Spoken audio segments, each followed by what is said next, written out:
Hello guys, welcome back once again. My name is Abhishek Sahu. आज की इस वीडियो में हम पढ़ेंगे डिफेक्ट्स ऑफ ह्यूमन आइज को। लास्ट टर्न पे हमने पढ़ा हुआ था ह्यूमन आइज का कंस्ट्रक्शन और बहुत सारी चीजें। देखिए, आज हम पढ़ेंगे कि हमारी आंखों में कितने टाइप के डिफेक्ट्स हो सकते हैं। नॉर्मली अगर हम बात कर रहे हैं तो हमारी आंखों में 3 टाइप के डिफेक्ट्स हो सकते हैं। कौन कौन से? एक वो लोग होते हैं जिनका दूर का विजन कमजोर होता है, एक वो लोग होते हैं जिनका पास का विजन यानी कि पास की नजर कमजोर होती है, और एक वो लोग होते हैं जिनका दूर का और पास का दोनों का विजन कमजोर होता है, दोनों का विजन वीक होता है। क्लियर है? तो अब हमने दूर की नजर कमजोर के लिए एक वर्ड बना दिया, पास का विजन कमजोर के लिए एक दूसरा वर्ड बना दिया, और अगर जिनका दोनों ही विजन कमजोर है हमने उसके लिए एक दूसरा डिफेक्ट का नाम तैयार कर दिया। देखो, तो मैंने कहा कि जो पहला डिफेक्ट है हमारी आंखों के लिए वो है शॉर्ट साइटेडनेस। शॉर्ट साइटेडनेस को हम कुछ और भी कहते हैं, पहले बात करते हैं। देखो, शॉर्ट साइटेडनेस का मतलब होता है, देखो, शॉर्ट का मतलब छोटा, मतलब शॉर्ट का मतलब पास में, शॉर्ट का मतलब पास में, साइट का मतलब होता है नजर, साइट का मतलब होता है नजर, एंड नेस का मतलब है मस्त है एकदम साइट। ठीक है ना? तो देखो, शॉर्ट मतलब पास में, साइट मतलब नजर, और नेस मतलब मस्त है। जैसे मान लो मैंने कह दिया ही इज यूजलेस पर्सन, तो देखो वो यूजलेस है, यूजलेस, तो लेस का मतलब है वो काम का नहीं है। ठीक है ना? तो लेस का जस्ट अपोजिट मान लो नेस को।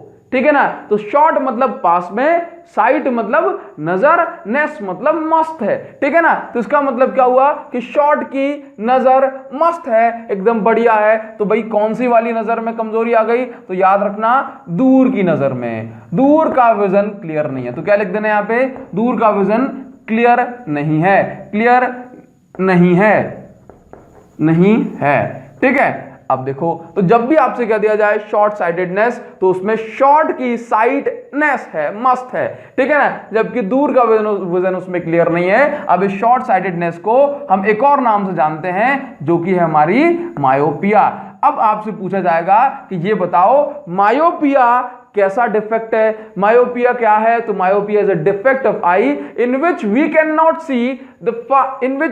सी द क्लोजर ऑब्जेक्ट्स क्लियरली। पास वाले ऑब्जेक्ट को हम क्लियर नहीं देख पाते, जबकि हमारा दूर, in which we can not see far objects clearly. ठीक है ना? शॉर्ट का विजन तो हमारा क्लियर है, लेकिन फार का ऑब्जेक्ट हमारा क्लियर नहीं है। ठीक है? चलिए, बात समझ में आ गई आपको। अब देखो, फार साइटेडनेस। फार साइटेडनेस में क्या होता है भाई? फार मतलब है आपका दूर, दूर की जो साइट है वो एकदम नेस है, दैट मींस मस्त है। ठीक है ना? तो दूर का विजन मस्त है, लेकिन पास का विजन वीक है, पास का विजन क्लियर नहीं है, पास का विजन क्लियर नहीं है। चलिए, अब हम इस डिफेक्ट को बोलते हैं भाई, ऊपर वाले को कह देते हैं मायोपिया, इसको बोलते हैं हाइपरमेट्रोपिया। हाइपरमेट्रोपिया। तो अगर किसी को पास का साफ साफ दिखाई नहीं देता तो उसको हाइपरमेट्रोपिया की प्रॉब्लम है। चलिए, इसके बाद होता है इन दोनों का कॉम्बिनेशन, जो कि होता है प्रेसबायोपिया। प्रेसबायोपिया में दोनों विजन क्लियर नहीं होते। हिंदी में लिख रहा हूं, समझ में आ रहा है सारे लोगों को? दोनों विजन, आज जितने लोगों को समझ में नहीं आ रहा है ना हिंदी में, वो कमेंट करके बताएंगे मुझे। ठीक है ना? क्योंकि बहुत सारे लोग हिंदी मीडियम नहीं पढ़ते हैं, कुछ लोग बंगाली मीडियम पढ़ते हैं, कुछ लोग कोई दूसरा मीडियम। ठीक है? तो उम्मीद कर रहा हूं कमेंट करके बताओगे, उसके हिसाब से मैं चीज करूंगा। तो भाई दोनों विजन क्लियर नहीं होते, दोनों विजन क्लियर नहीं होते। ठीक है? अच्छा, इनके कारण को तो अभी हम डिस्कस करते हैं, लेकिन आपको चलो एक और चीज बताएं कि प्रेसबायोपिया ये जो प्रॉब्लम है, दैट मीन जिनका दोनों विजन क्लियर नहीं होता, पास का दूर का दिखाई देता, ये मेनली ओल्ड एज पीपल में होता है। ओल्ड एजेड पीपल में होता है जिनकी सिलियरी मसल्स कमजोर हो जाती हैं। प्रेसबायोपिया किस में होता है? मेनली ओल्ड एज पीपल में होता है जिनकी ciliary muscle, that means lens को होल्ड करने वाली मसल कमजोर हो जाती हैं। तो जब सिलियरी मसल्स के बारे में हमने पढ़ा हुआ है, ये कॉन्ट्रैक्ट नहीं कर पाती, एलोंगेट नहीं कर पाती, है ना, लेंस को, तो फिर क्या हो जाएगा? तो फिर जो है ना, हमारी जो लेंस की फोकल लेंथ वगैरह वो चेंज नहीं हो पाती। तो प्रेसबायोपिया आपको क्लियर हुआ। ठीक है? इस चीज को भी अपन और डिस्कस करेंगे, थोड़ा सा आगे बढ़ेंगे तब। अच्छा, नियर मतलब शॉर्ट साइटेडनेस, मायोपिया और हाइपरमेट्रोपिया को डिस्कस करने से पहले यहां पर हमें कुछ छोटे छोटे टर्म्स जो कि मोस्ट इंपोर्टेंट है इस लेक्चर के लिए वो और डिस्कस करने हैं। इनको हम बोलते हैं near point and far point. Near point and far point क्या होता है, सारी चीजों को आप नोट करते हुए चलेंगे, सारी चीजों को नोट करते हुए चलेंगे। Near point and far point क्या होता है, तो नियर आप समझते, बोला सर हम तो समझदार हैं, तो नियर पॉइंट का मतलब है पास का पॉइंट, लेकिन डेफिनेशन कुछ और है। नियर पॉइंट का मतलब है पास का पॉइंट। तो जब भी मैं कहूं कि हमारी आंखों के लिए नियर पॉइंट, तो फिर इससे मैं क्या समझता हूं, what can I understand from the near point of my eyes. ठीक है, तो देखो नियर पॉइंट का मतलब होता है हमारी आंखों से वो कम से कम डिस्टेंस, वो क्लोजेस्ट डिस्टेंस, वो लीस्ट डिस्टेंस, जब मैं किसी ऑब्जेक्ट को एकदम मस्त तरीके से क्लियरली देख सकता हूं। ठीक है ना, जैसे मान लो कि ये बुक मुझसे दूर रखी हुई है, ये बुक मुझसे 15 फीट दूर रखी हुई, 15 फीट। ठीक है, तो इस पे क्या लिखा हुआ मुझे क्लियर दिखाई देगा? नहीं। ठीक है, फिर मैंने उस बुक को वहां से उठाया और अपने पास में, लेट से यहां से मैंने उठाया और अपने पास में जो इसको यहां पे लेकर के आया, अपने पास में इसको यहां पे लेकर के आया, यहां पे लेकर के आया। तो जैसे जैसे मैं इसको पास में लेकर के आ रहा हूं, ये थोड़ा सा क्लियर हो रहा है मुझे, जैसे जैसे मैं इसको पास में लेकर के आ रहा हूं, ये थोड़ा सा क्लियर हो रहा है मुझे। ठीक है, फिर मैं इसको लेके आ गया और थोड़ा सा अपने पास में लेके आया। अब मैं अपनी आंखों से इसको ऐसी डिस्टेंस पे ले आया कि अब मुझे ये एकदम मस्त दिखाई दे रहा है। तो मैंने उस मस्त वाली डिस्टेंस को अपनी आंखों से मेजर कर लिया। ठीक है ना, जब मुझे एकदम क्लियर दिखाई दे रहा है, तो मैंने उस डिस्टेंस को अपनी आंखों से मतलब मेजर कर लिया है। तो हम देखते हैं, अभी बात पूरी नहीं हुई, तो हम देखते हैं कि बहुत सारे लोगों के लिए जो ये डिस्टेंस है, वो कुछ लोगों के लिए जो क्लोजेस्ट पॉइंट होता है साफ दिखाई देने का, क्या बोला मैंने, क्लोजेस्ट डिस्टेंस ऑफ साफ दिखाई देने वाला, इसका मतलब है least distance of distinct vision. क्या लिखोगे इसको, लीस्ट मतलब छोटी से छोटी, डिस्टेंस का मतलब है distance, least distance of distinct vision. Distinct का मतलब होता है एकदम clear, least distance of distinct vision, है ना, एकदम क्लियर दिखाई देने वाली, जो एकदम क्लियर दिखाई, जहां पर हमें जिस छोटी छोटी डिस्टेंस पे देता है उसको हम बोलते हैं least distance of distinct vision. जैसे मान लो कि मेरी आंखों से 20 सेंटीमीटर पे मुझे एकदम क्लियर दिखाई दे रहा है, तो ये मेरी आंखों के लिए क्या है, ये नियर पॉइंट है 20 सेंटीमीटर। कुछ लोगों की आंखों के लिए 30 सेंटीमीटर होता है नियर पॉइंट। इसलिए हम क्या करते हैं कि हम मान लेते हैं ह्यूमन आई के लिए जो बीच वाला जो नंबर है वो हमने ले लिया 25 सेंटीमीटर। तो 25 सेंटीमीटर अगर मेरी आंखों का नियर पॉइंट है, तो यहां तक तो मुझे क्लियर दिखाई दे रहा है। लेकिन आप देखते हो कि जैसे हमारा ऑब्जेक्ट नियर पॉइंट से जैसे जैसे पास में आता है, हमें एकदम साफ देखने के लिए आंखों पे कुछ स्ट्रेन, कुछ जोर लगाना पड़ता है। और फिर धीरे धीरे धीरे धीरे जैसे जैसे ऑब्जेक्ट हमारे पास में आ रहा है, पास में आ रहा है, पास में आ रहा है, मेरी आंखों के आगे सब कुछ ब्लर हो गया। पढ़ के देखो, ये एकदम क्लियर है, ये एकदम क्लियर है। अब मुझे थोड़ा सा प्रेशर लगाना पड़ रहा है, अब मैं थोड़ा सा स्ट्रेन लगाना पड़ रहा है। अब जैसे जैसे ये मेरी आंखों के पास में आ रहा है, मुझे सब कुछ मेरी आंखों के सामने धुंधला हो गया। तो हम क्या याद रखेंगे कि जैसे जैसे कोई ऑब्जेक्ट नियर पॉइंट से पास में आता जाता है, हमें अपनी आंखों पर जोर लगाना पड़ता है। और इसके साथ साथ जब वो ऑब्जेक्ट नियर पॉइंट से थोड़ा सा पास में आता है, तो हमें वो उसकी जो क्लियरिटी है अब कम होने लगती है, अब कम होने लगती है। यहां पर रखा एकदम क्लियर है, अब जैसे जैसे ये मेरे पास आ रहा है, जैसे जैसे मेरे पास आ रहा है, तो उसकी क्लियरिटी कम हो रही है। तो क्या बोलोगे कि जब कोई ऑब्जेक्ट, इसको नोट करो, इसको नोट करो, if object is closure then near point, जब कोई ऑब्जेक्ट नियर पॉइंट से भी क्लोज आने लगता है, जब कोई ऑब्जेक्ट नियर पॉइंट से भी क्लोज आने लगता है, तो मुझे वो जो है ना, जो कुछ भी लिखा होता है मैं उसको प्रॉपरली नहीं देख पाता हूं, I can't see it properly.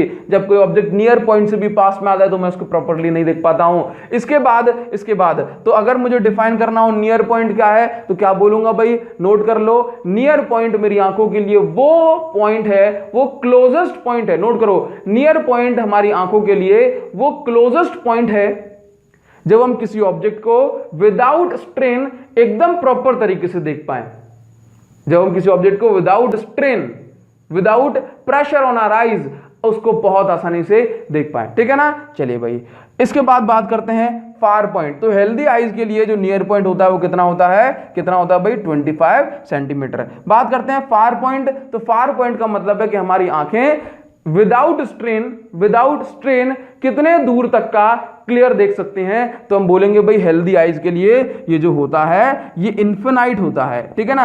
ये फार पॉइंट कहां होता है भाई, इन्फिनिटी। जैसे हम मून को क्लियरली देख पाते हैं, ठीक है ना, तो हम क्या बोलेंगे भाई, इन्फिनिटी तक देख सकते हैं ना, बहुत दूर तक। तो इन्फिनिटी हेल्दी आईज के लिए जो फार पॉइंट होता है वो कैसा होता है, इन्फिनिट होता है। अब अगर मान लो कि कोई भी जो ऑब्जेक्ट है वो इन्फिनिटी से भी दूर रखा हुआ है, या फिर हम बोलूं सॉरी, अगर कोई ऑब्जेक्ट हमारी आंखों के लिए फार पॉइंट से पीछे रखा है तब भी हमें वो क्लियर नहीं होगा, ठीक है ना। देखो आपको यहां पर नोट करना है, आपको यहां पर नोट करना है कि जब कोई ऑब्जेक्ट नियर पॉइंट से भी पास में आता है, नियर पॉइंट मतलब पास वाला पॉइंट, तो जब कोई ऑब्जेक्ट पास के भी और पास में आता है तब मैं उसको क्लियरली विजिबल मतलब तब मैं उसको क्लियरली नहीं देख पाता हूं। इसके बाद जब कोई ऑब्जेक्ट फार पॉइंट से भी पीछे हो जाता है, जब कोई ऑब्जेक्ट फार पॉइंट से भी पीछे हो जाता है तब भी मैं उसको क्लियर नहीं देख पाता। तो नियर पॉइंट पे रखा है तो मैं उसको देख लूंगा बढ़िया तरीके से, फार पॉइंट पे रखा है तब भी मैं उसको अच्छी तरह से देख लूंगा, लेकिन अगर फार पॉइंट के पीछे है तो मैं उसको क्लियर नहीं देख पाऊंगा, नियर पॉइंट के आगे है तो मैं उसको क्लियर नहीं देख पाऊंगा। एक बार फिर मैं आपसे पूछता हूं, बताओगे अगर कोई ऑब्जेक्ट फार पॉइंट पे रखा हुआ है, अगर कोई ऑब्जेक्ट मेरी आंखों के फार पॉइंट पे रखा हुआ है, मैं उसको क्लियरली देख सकता हूं, चाहे मेरी आंखों में डिफेक्ट हो या ना हो। अगर कोई ऑब्जेक्ट नियर पॉइंट पे रखा है तब भी मैं उसको क्लियरली देख सकता हूं। अगर नियर पॉइंट के आगे है, क्लोजर देन नियर पॉइंट, मैं उसको नहीं देख पाऊंगा। अगर नियर पॉइंट के पीछे फार पॉइंट के पीछे है, बियॉन्ड द फार पॉइंट, तब भी मैं उसको क्लियरली नहीं देख पाऊंगा, ठीक है। तो ये फार पॉइंट और नियर पॉइंट का कॉन्सेप्ट मैंने आपको बहुत डेप्थ में बताया।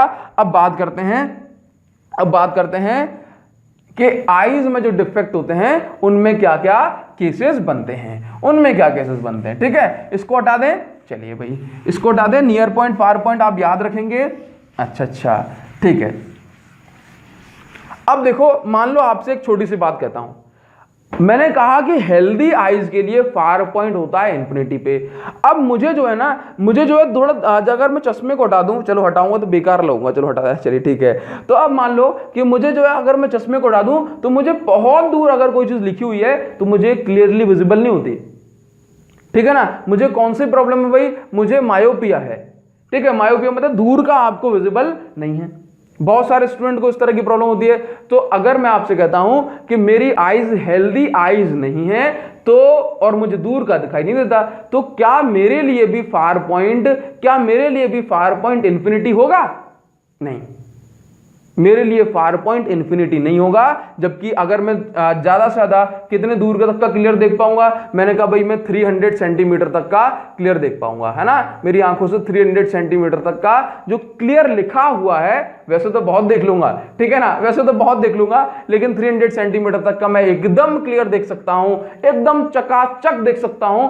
फार पॉइंट की बात कर रहा हूं, ठीक है ना। तो ये 300 सेंटीमीटर मेरे लिए फार पॉइंट हो जाएगा, किसके लिए?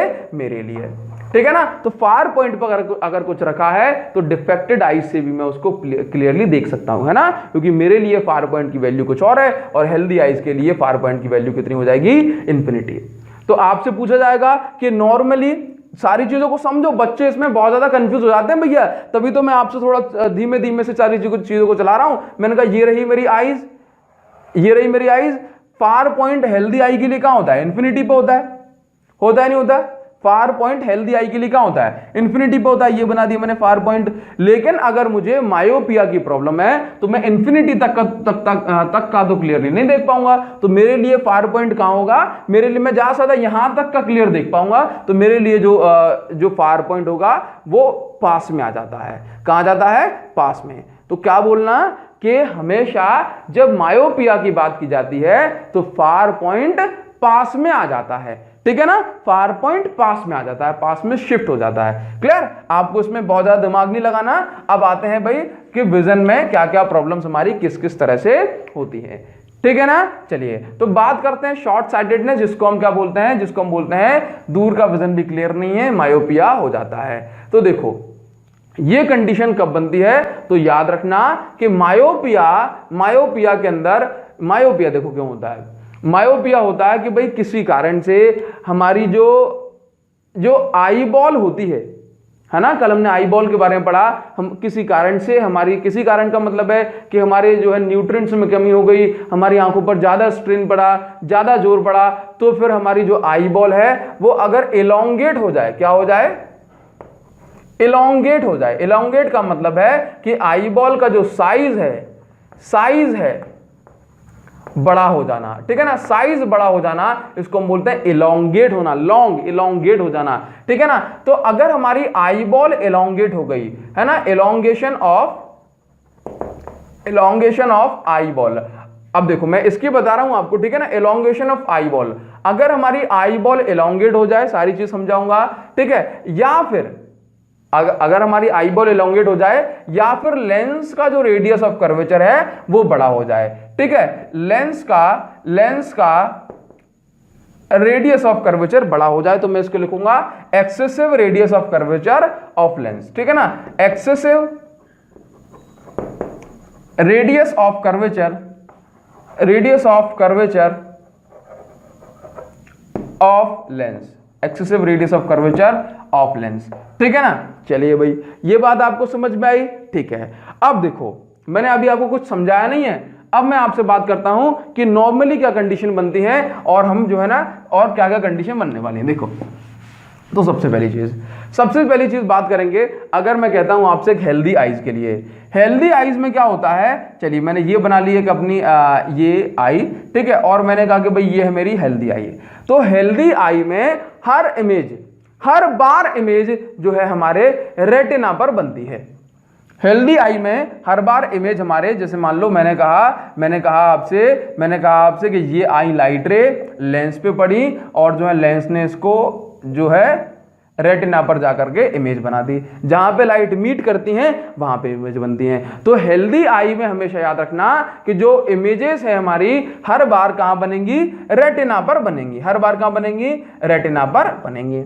लेकिन अगर हमारी जो आई बॉल है ये इलोंगेट हो गई, ये बड़ी हो गई, क्या हो गई, बड़ी हो गई, तो जब ये आई बॉल बड़ी हो जाएगी तो कुछ इस तरह का देखने को हमें मिलेगा, ठीक है। ये आई बॉल बड़ी हो गई तो फिर हमें कुछ इस तरह का देखने को मिलेगा कि भाई देखो ये आई बॉल बड़ी हो गई, तो देखो आई बॉल के बड़े हो जाने से लेंस तो इसको यहीं पर मीट कराएगा, देखो लेंस तो इसको यहीं पे मीट कराएगा, तो इसका मतलब क्या होगा, जब आई बॉल बड़ी हो गई तो रेटिना पीछे पहुंच गया, जब रेटिना पीछे पहुंच गया तो फिर हमारी आंखों का जो सिग्नल है वो पूरी तरह से नहीं बन पाएगा। समझ गए, मैंने कहा कि हमेशा हेल्दी आईज के लिए जो इमेज है वो रेटिना पर बनती है, ठीक है। लेकिन आई बॉल अगर एलोंगेट हो जाए, इन केस ऑफ मायोपिया, तो रेटिना खिसक के पीछे पहुंच जाता है जबकि इमेज वहीं पे बनती रहती है। तो हम क्या बोलेंगे, हम बोलेंगे मायोपिया में इमेज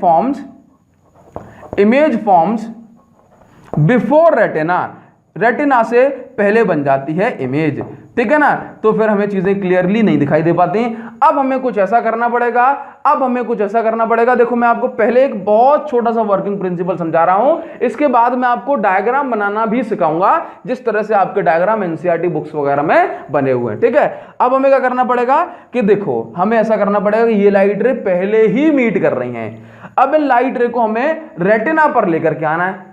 तो रेटिना पर ये लाइट कैसे आएंगी, तो इसका एक बहुत सिंपल सा तरीका है कि अगर मैं इनके सामने, पहला डायग्राम आपका ऐसा होता है, दूसरा डायग्राम आपका ऐसा होता है, अब तीसरा डायग्राम मैं ऐसे बना देता हूं, ठीक है। अब देखो क्या होता है कि अगर ये लाइट इस तरह से आ रही है, चलो मैं यहां पे दिखाऊं आपको, ये मेरे पास आई बॉल बना दी मैंने, ठीक है, हाँ जी, ये मेरे पास लेंस हो गया, मुझे क्या करना है, इसको थोड़ा पीछे खिसकाना है। तो मैं अब एक काम चाहता हूं कि अगर ये लाइट थोड़ी सी दूर से आती तो थोड़ी पीछे जाकर के मिलती, ये जितनी पास में आएंगी उतनी पहले मीट कर जाएंगी। तो अब मैं एक काम करता हूं कि ये जो लाइट रे आ रही हैं, इस लाइट को सबसे पहले मैं चश्मे लगाता हूं और चश्मे में अब मैं अपने कॉन्केव लेंस को यूज करता हूं।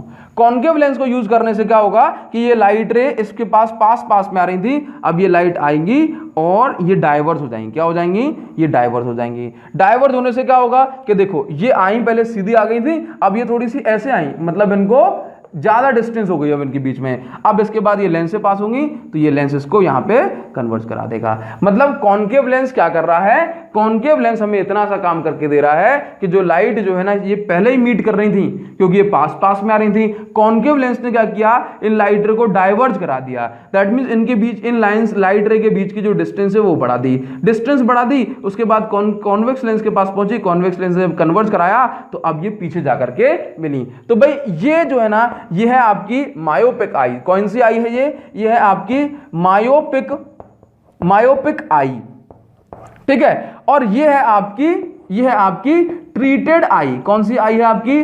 ट्रीटेड आई, है ना। ये आई वो है, मतलब इस तरह से जो है ना मायोपिया का ट्रीटमेंट कर सकते हैं। मैं आपको बताऊंगा अभी कि बुक में हमारी किस तरह के डायग्राम बने हैं और हमें एग्जाम में किस तरह के डायग्राम्स बनाने हैं, ठीक है। लेकिन अब आपको क्लियर हुआ कि हेल्दी आई ऐसी होती है, मायोपिक आई ऐसी होती है और ट्रीटेड आई ऐसी होती है। क्लियर है? अब देखो हमारी बुक्स का जो डायग्राम है, पहले आप वो स्क्रीन पे देख लो और हम उन डायग्राम्स को किस तरह से बना सकते हैं उनको देखते हैं। बात समझ गए आप? आपने डायग्राम देख लिए? बोला सर देख रहे हैं, सर देख रहे हैं। एक बार देख लो, अपनी एनसीईआरटी बुक को निकालो, उसमें डायग्राम्स आपको देखने को मिलेंगे, ठीक है। इसको हटा दूं मैं, इसको नोट कर लेना, इसको नोट कर लेना। चलिए तो देखो हमारी बुक के हिसाब से डायग्राम हमें बनाना है एनसीईआरटी के अकॉर्डिंग, एग्जाम में भी वही बना के आना है। वो कैसे बनाएंगे? तो देखो ये रही मेरे पास आई बॉल, ठीक है, ये बना दी मैंने। अब अरे क्या गजब आई बॉल बनाई है मैंने, तो जरा आराम से। अब इसमें आप माइंड मत करना कि सर आपने आई बॉल कैसी बनाई है, सर आपने आई बॉल कैसी बनाई है, आई बॉल कैसी बनाई है। तो देखो ये हो गया मेरे पास एक लेंस, मैं ये बना दिया मैं लेंस। सबसे पहले क्या करूंगा, सबसे पहले यहां से एक ये मेरे पास लाइन हो गई, ठीक है, ये एक सिंपल लाइन हो गई। अब क्या करना है मुझे, मैंने देखा कि यहां पर जो कोई भी, अगर कोई ऑब्जेक्ट, मैंने कहा था मेरे पुराने शब्दों को सुनो, अगर कोई ऑब्जेक्ट फार पॉइंट पे रखा है तो क्लियरली दिखाई देगा, लेकिन फार पॉइंट से पीछे रखा है तो फिर मुझे दिखाई नहीं देगा, ठीक है ना, क्लियरली दिखाई नहीं देगा। तो मैंने कहा अगर मेरा ऑब्जेक्ट फार पॉइंट पे रखा है तो फिर फार पॉइंट पे रखा है, ये कौन सी आई है भाई? मायोपिक। कौन सी आई? मायोपिक। बाकी हेल्दी आई के लिए तो फार पॉइंट कहां होता है? बहुत दूर होता है, इन्फिनिटी पे होता है। तो ये मायोपिक आई है और मायोपिक आई में हमने कहा फार पॉइंट हो गया, ये क्या हो गया, ये हो गया फार पॉइंट, पास में होता है। तो अगर कोई पॉइंट पास में है तो यहां से लाइट जाएगी इस तरह से, लेंस पे पहुंची और यहां पर जाकर के मिल गई। ये डायग्राम हमने बना दिया, ये डायग्राम हमने बना दिया, ठीक है भाई, ठीक है, क्लियर है तेरी बात? ये मायोपिक आई है। इसके बाद हम क्या करेंगे, अगर हमारा ऑब्जेक्ट जो है, अगर हमारा ऑब्जेक्ट, देखो मायोपिक आई में भी फार पॉइंट पर अगर ऑब्जेक्ट रखा है तो रेटिना पर ही इमेज बनेगी, रेटिना पर इमेज बनेगी। नाउ नाउ नाउ ये है मेरी सेम आई, ठीक है, सेम आई है, मैंने कुछ नहीं किया इसमें, बस डायग्राम बनाने में आपको थोड़ा सा बड़ा छोटा दिख सकता है, बाकी मैंने कुछ नहीं किया इसमें, ठीक है। अब देखो यहां पर, अब अगर मेरा ऑब्जेक्ट फार पॉइंट से दूर रखा जाता है, कहां पर? फार पॉइंट से पीछे में रख दूं। जैसे मान लो मेरे लिए 300 सेंटीमीटर फार पॉइंट है, मैं उसको उठा के 400 सेंटीमीटर पर रख दूं, तो मेरे लिए तो 400 सेंटीमीटर अब वो इन्फिनिटी हो गया ना। तो अगर मैंने, ये रहा मेरे पास फार पॉइंट, ये रहा मेरे पास फार पॉइंट, और अगर मैंने ऑब्जेक्ट को जो है ना, मान लो ये मेरे पास फार पॉइंट है, अब मैंने ऑब्जेक्ट को रख दिया यहां पर, ठीक है, ऑब्जेक्ट रख दिया मैंने यहां पर। लेट्स से ये पहले रखा हुआ था मेरा ऑब्जेक्ट, अब मैंने ऑब्जेक्ट को उठा के यहां पे ओ डैश पे रख दिया, ठीक है। तो अब मेरे लिए क्या हो जाएगा कि ऑब्जेक्ट फार पॉइंट से भी पीछे है, दैट मींस फार पॉइंट से जब पीछे होगा तो मेरे लिए तो ये चीज इन्फिनिटी के बराबर होगी ना, मेरे लिए तो ये चीज बहुत दूर हो जाएगी, इन्फिनिटी के बराबर हो जाएगी। तो जब कोई ऑब्जेक्ट इन्फिनिटी पे रखा होता है तो लाइट रे कैसे जाती हैं? लाइट रे जाती हैं उसके लिए पैरेलल, ठीक है ना, उसके लिए कैसे जाती हैं? पैरेलल, ठीक है। मैंने माना कि फार पॉइंट मेरे लिए यहां पर है, लेकिन अगर ऑब्जेक्ट मेरे लिए 500 सेंटीमीटर पे भी रखा हुआ है तो ये 500 सेंटीमीटर भी मेरे लिए इन्फिनिटी की तरह एक्ट करेगा। तो इन्फिनिटी की तरह एक्ट करेगा तो ये लाइंस कैसे हो जाएंगी? पैरेलल। जब लाइट रे यहां पर आई तो इसके बाद क्या हो जाएगा, ये कॉन्वेक्स लेंस इसको इस तरह से करा देगा, तो यहां पे जो है ना ये लाइट पहले ही मीट कर गई। ये डायग्राम हम बुक के हिसाब से बनाना है। तीसरी बात हम क्या करेंगे, तीसरा हम ऐसे करेंगे कि ये इस तरह से हुआ, ठीक है, ये हमारी आंखें हैं और ये हमारा एक प्यारा सा कॉन्वेक्स लेंस है। अब ये लाइट इस तरह से आती है, हम क्या करते हैं कि ये तो यहीं मीट कर जाएगी, तो हमने आंखों के बाहर क्या लगा दिया, चश्मे में, अपने स्पेक्टिकल्स में यहां पर कॉन्केव लेंस, कॉन्केव लेंस क्या करेगा, इसको थोड़ा सा डाइवर्ज करेगा और डाइवर्ज करेगा। अच्छा मैं चलो एक काम करता हूं कि इसको थोड़ा सा ऐसे बनाता हूं। ओहो देखो, ये लाइट यहां से भेजते हैं हम, ये इस तरह से, ठीक है। कॉन्केव लेंस ने इसको इस तरह से डाइवर्ज किया, ये देख लो, इस तरह डाइवर्ज किया, फैला दिया। अब लाइट फैल के गई ना, तो अब ये आराम से ठीक पॉइंट पर रेटिना के मीट कर जाएगी। ये लाइट फैल के नहीं गई थी, ठीक है ना, तो ये पहले ही मीट कर गई। हमने क्या किया, कॉन्वेक्स लेंस की हेल्प से इसको लाइट को डाइवर्ज करा दिया, ये देखो डाइवर्ज हो गई, और उसके बाद कॉन्वेक्स लेंस ने इसको रेटिना पर कन्वर्ज करा दिया। तो ये डायग्राम आपको बनाना है, क्या करना है, ये डायग्राम आपको बनाना है, ठीक है। ये मायोपिक आई है, फार पॉइंट है, ये भी मायोपिक आई है, ये भी मायोपिक आई है, और ये आपकी ट्रीटेड आई है। कैसी है, ट्रीटेड आई, ठीक है। इतनी बात, चलिए अब आप इस डायग्राम को बनाना चाहते हैं तो आराम से बनाओ। इसके बाद हम देखते हैं हाइपरमेट्रोपिया। क्या देखते हैं, हाइपरमेट्रोपिया। तो हाइपरमेट्रोपिया में 1 मिनट क्लियर कर लेते हैं। हाइपरमेट्रोपिया में हमें क्या करना है, देखते हैं। तो हाइपरमेट्रोपिया, मेट्रोपिया को समझने में आपको जरा भी टाइम नहीं लगेगा, ठीक है। इस तरह के डायग्राम को भी एक बार आपसे डिस्कस कर लूंगा, लेकिन इसको जो है ना एक बार आपको क्लियरली एक बार समझा और देता हूं, तो आराम से आप जो है ना बुक के भी डायग्राम समझ जाओगे, सारे डायग्राम समझ जाओगे। तो हेडिंग बना दो हाइपरमेट्रोपिया, हेडिंग बना दो हाइपरमेट्रोपिया, ठीक है ना। चलिए भाई, तो हाइपरमेट्रोपिया में अब क्या होगा, देखो जस्ट इसका ऑपोजिट है हाइपरमेट्रोपिया।